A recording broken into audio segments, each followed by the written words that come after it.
Okay, just to help you practice. So you got January 10th of January, I think it was, on the right, and then November tonight on the left. So really good journey here.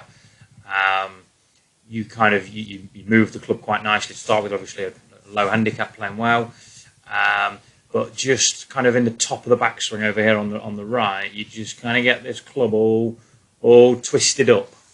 What I call twisted up, where the kind of shaft's pointing this way.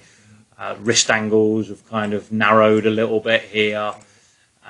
You've got a little bit of cupping in this wrist, and that's just kind of lost the geometry a little bit. Now the downside of that on the right is in transition, the club is going to become pretty steep, and then as a good golfer, what you're doing is trying to lay this thing back in kind of mid downswing. You can see this head kind of trying its hardest to pitch backwards, and whilst all that is happening, your body pivot has to stall, and that's why sometimes you hit a little bit kind of heavy, and sometimes you flip the face over a little bit for impact, because as the shaft is kicking back, you have to stall the rotation. Obviously over here on the left, you've built a different animal, which is starting to really show up now in your strikes. In transition, the shaft is much shallower, so now we're starting to learn how to pivot better through the ball, and next time we catch you up, we're going to look at vertical force, and we're going to start to ramp up some speed for you, because the geometry, in my opinion, is good enough now to really start to switch on the speed and the dynamics.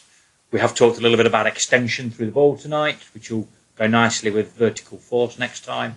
So we've talked about the concept of not having to kind of stay down with the head and the body.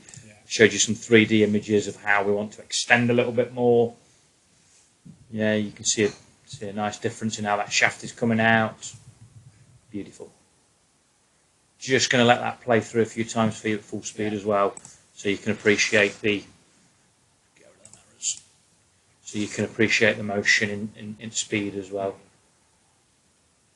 So it's not full speed, but a flowing motion.